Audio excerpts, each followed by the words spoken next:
Avi, what's your sense of what's going on? What caused the delay, and is the truce back on?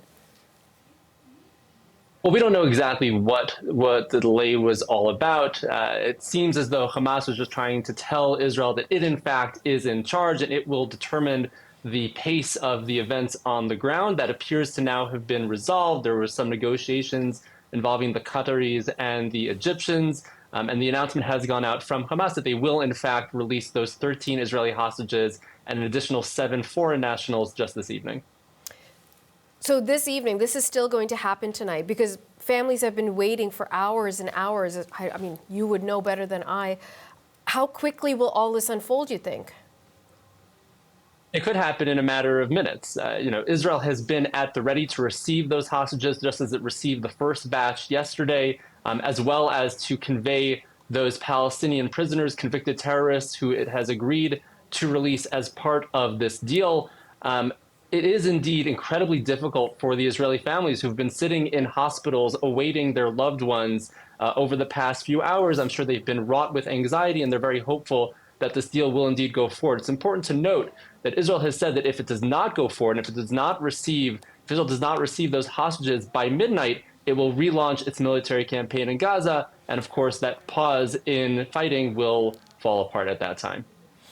We were speaking with Mark Regev just last hour, and he said the success or the failure or the falling apart of the truce deal lies completely with Hamas and their willingness to release the hostages. Do you feel that's the case?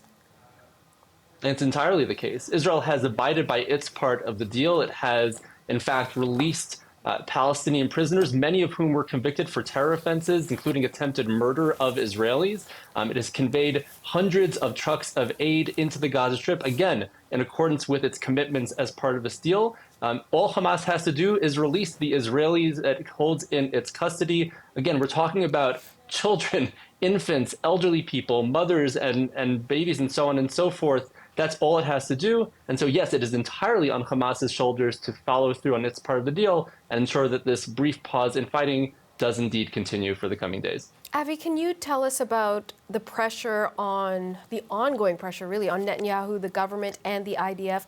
We've been showing our audience this massive crowd in Tel Aviv protesting, saying, please bring the hostages home. Is that still the primary goal for the Israeli government and military, or is it about destroying Hamas? Well, those two goals go hand in hand. Israel has determined that those are, in fact, the mission of the IDF at this time, to, on the first hand, ensure that Hamas never has the capacity to carry out a massacre like October 7th ever again, while at the same time doing whatever Israel can to bring those hostages home. In the Israeli understanding, it is the pressure on Hamas that produced this deal. And if that military campaign hadn't taken place, it is unlikely that Hamas would have acquiesced to a deal so quickly. The President of the United States said basically the same exact thing in his remarks this weekend, that it was the pressure on Hamas that produced this deal. We hope that it will go forward and that those hostages will indeed be brought home safely.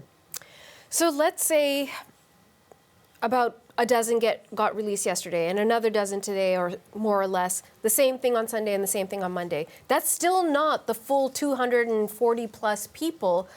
So what do you think happens on Tuesday? Is it an extension of the truce, back to war? What's the goal and the hope here? Well, let's first see that this first stage actually does go through as we anticipate. Again, just this evening, we've already seen a hitch, which seems to have been resolved, but it is not unlikely that we will see similar psychological warfare on Hamas's part in the coming days as it tries to toy with the Israeli public and apply even additional pressure to the Netanyahu government. But yes, the question is, what happens if indeed this does go through as planned? There have been discussions of potential extensions of this pause in fighting with the receipt of additional batches of hostages in the days to come.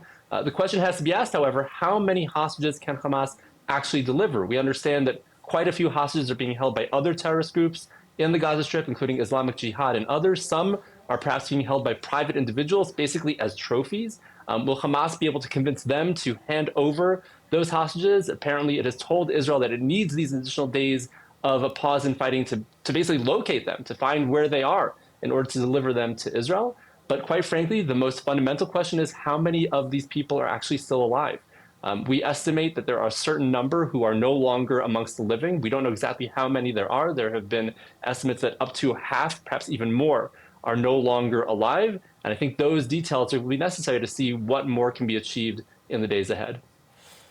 And what do you think happens? I might have asked you this before in the number of times we've spoken, but let's say the hostages are all released. What happens next in Gaza? Look, Israel has been extremely clear. It can never tolerate an event like October the 7th, the greatest massacre of Jews since the Holocaust, to ever happen again. And Hamas has also been clear that it will continue to perpetrate acts like October the 7th until Israel is eradicated. It said that very openly. And so Israel has declared it as its mission to deny Hamas the capability to carry out a massacre on October the 7th by decimating its military capabilities in the Gaza Strip, ensuring that it's targeting only military infrastructure, denying Hamas the ability to carry out such massacres. I expect that that will continue once this pause is indeed concluded.